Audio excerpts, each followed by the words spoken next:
పశ్చిమ గోదావరి జిల్లా నర్సాపురం మండలం సీతారాంపురం స్వర్ణాంధ్ర ఇంజనీరింగ్ కళాశాలలో ఆదివారం 76వ భారత గణతంత్ర దినోత్సవ వేడుకలను ఘనంగా నిర్వహించారు.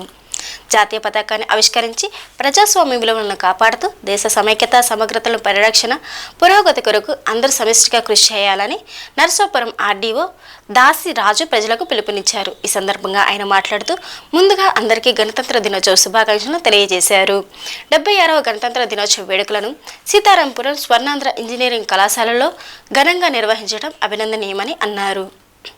భారతరత్న బాబాసాహెబ్ అంబేద్కర్ జాతికి అందించిన పవిత్ర రాజ్యాంగ పునాదిగా మహోన్నత ప్రజాస్వామ్య సౌధాన్ని నిర్మించుకుందామని, రాజ్యాంగం మనకు అందించిన హక్కులను సద్వినియోగం చేసుకుంటూ కృషి చేద్దామని ఆయన పిలుపునిచ్చారు. సిబ్బందికి, అదేవిధంగా రెస్పెక్టెడ్ హెచ్ఓడీస్కి, అదేవిధంగా స్టూడెంట్స్కి మా ఎన్ఎస్ఎస్ యూనిట్ 1 and 2 తరపున గణతంత్ర దినోత్సవ శుభాకాంక్షలు, అదేవిధంగా హృదయపూర్వక నమస్కారాలు తెలియజేస్తున్నానండి. ముందుగా నా పేరైతే హిందూ. నేను ప్రస్తుతం ఏఎంఎల్ డిపార్ట్మెంట్ నుంచి డేటా సైన్స్ చదువుతున్నాను. అయితే నేడున్న సమాజంలో ఒక విషయాన్ని మనం బాగా పరిశీలించగలిగితే, ఒకప్పుడు మనకు 1930లో స్వాతంత్రపు ప్రకటన అన్నది నేషనల్ కాంగ్రెస్ అంగీకరించింది. స్వాతంత్రపు ప్రకటన వచ్చినప్పటికీ వెంటనే మనకి గణతంత్రం అన్నది రాలేదు. అది రావడానికి, నిర్మితం అవడానికి 1949, తర్వాత మనకు అంగీకరించడానికి, అదేవిధంగా ఆమోదంలోకి రావడానికి 1950లో పట్టింది.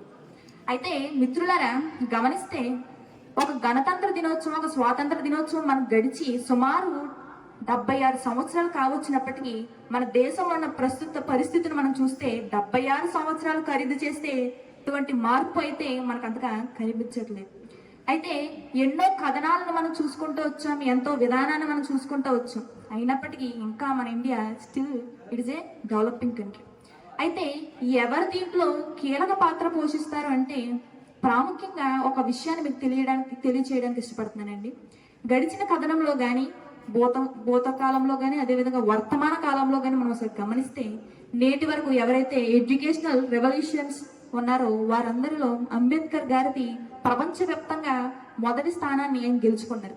అయితే ఇది చాలా సంతోషకరమైన వార్త అని యావత్ భారతదేశం అనుకుంది.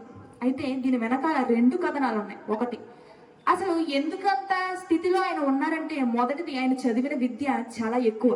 2, ఆయన జరిగించిన కార్యక్రమాలు కానీ లేదా తాను తెచ్చినటువంటి మార్పు చాలా గొప్పది. అంటే ఒక మనిషిని ఏ విధంగా పరిశీలిస్తాం, ఏ విధంగా పరిగణిస్తాం అన్నది మనం ఒకసారి గమనించగలిగితే, మీరు చదివే చదువు అన్నది కీలక పాత్ర. అదేవిధంగా రెండవది మీ మార్పు, మీరు ఏ విధంగా ఉంటున్నారు. 3 రంగులతో ఎగురుతున్న జెండాను చూసినప్పుడు ఇందాక నాకు చాలా సంతోషం అనిపించింది. అయితే ఆ సంతోషం కొంతవరకు ఉంటే సమంజసంగా మార్పుపై పోరాడాలి. గణతంత్రం అన్నది ప్రాముఖ్యంగా దేనికోసం మాట్లాడుతుందంటే, ప్రతి మనిషికి ఉన్న హక్కుల కోసం మాట్లాడుతుంది. మీ చేతిలో ఉన్న ఓటు కానీ, అదేవిధంగా మీకు ప్రశ్నించే హక్కు ఉందని చాలా వివరంగా తెలియపరుస్తుంది. అయితే మీరందరూ యంగ్ సిటిజన్స్గా వస్తున్నారు కాబట్టి మీరందరూ గమనించాల్సింది ఏంటంటే, మీరు ఓటు వేస్తారు, కానీ మీరు ఓటు వేస్తే రేపటి మీ భవిష్యత్తు ఏంటి, తర్వాత వచ్చే జనాల యొక్క భవిష్యత్తు ఏంటని మీరు ఆలోచించగలగాలి. మార్పు ఎక్కడి నుంచో రాదండి. 1000 అడుగుల దూరమైనా మొదటి అడుగుతోనే ప్రారంభమవుతుంది. అయితే ఇంకో మరొక విషయం, మొక్కే వంగంది మ్రానైతే వంగదు. మీరు అనుకోవాలంటే చక్కటి స్థితిలో ఉన్నారు. ఇది ఒక మీకు మంచి పునాది లాంటిది కూడా కావచ్చు. ఇప్పుడే మీ మధ్యలో దేశాన్ని బాగుపరచాలి, దేశాన్ని మనదైన శైలిలో కొంత చరిత్రలో ముందుకు తీసుకెళ్ళాలి అన్న అభిప్రాయం మీలో ఇప్పుడే పుడితే నిజంగా నా భరతమాత చాలా సంతోషిస్తుంది. సో అటు వారిగా మీరందరూ ఉండాలని కోరుకుంటూ సెలవు తీసుకుంటున్నాను. ధన్యవాదాలు. నా హృదయపూర్వక రిపబ్లిక్ డే శుభాకాంక్షలు. మరి భారతదేశానికి ఈరోజు రాజ్యాంగం ఏర్పడి మన జాతికి అంకితం చేసుకున్న రోజు ఇది. భారతదేశం తన ప్రజల చేత రిపబ్లిక్ దేశం అంటే సార్వభౌమత్వ గణతంత్ర రాజ్యంగా మనం దీన్ని పేర్కొన్నాం. మరి దీనికి కారణం, మన గణతంత్ర రాజ్యం అంటే రిపబ్లిక్ కంట్రీ అంటే ఏ దేశం అయితే తన పాలకుల్ని, తన దేశ ముఖ్య నాయకుడిని ప్రజల చేత ఎన్నుకుంటుందో ఆ దేశాన్ని రిపబ్లికన్ కంట్రీ అంటారు. So India declared as a republic on this day, that is 26th January 1950.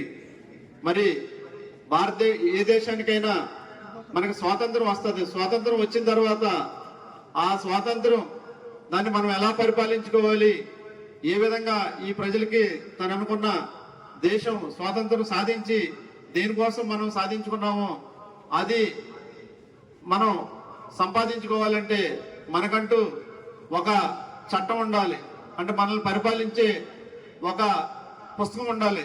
That is called constitution. Constitution ని మనం supreme law of our country అంటాం. అంటే దాని నుంచి అన్ని చట్టాలు కూడా వ్యాఖ్యానించబడతాయి. ఏ చట్టమైనా కాన్స్టిట్యూషన్ నుంచి మనకి వ్యాఖ్యానించబడతాయి. అంటే మనకు లభించినటువంటి ఈ హక్కులు ఏవైతే ఉన్నాయో, ప్రాథమిక హక్కులు కానీ, అదేవిధంగా ఆదేశ సూత్రాలు, directive principles of state policy అంటారు. అదేవిధంగా ఫండమెంటల్ రైట్స్, దాంతోపాటు ఫండమెంటల్ డ్యూటీస్, మన దేశానికి మనం ఏం చేయాలి, మన జాతీయ పతాకాన్ని ఎలా గౌరవించాలి, ప్రతి పౌరుడు ఏ విధంగా క్రమశిక్షణతో ఉండాలి అన్న విషయాల్ని అన్ని కూడా ఇది మన భారత రాజ్యాంగం పొందుపరిచి ఉంటుంది. అదేవిధంగా మనది ప్రపంచంలోనే అతిపెద్ద రాజ్యాంగం.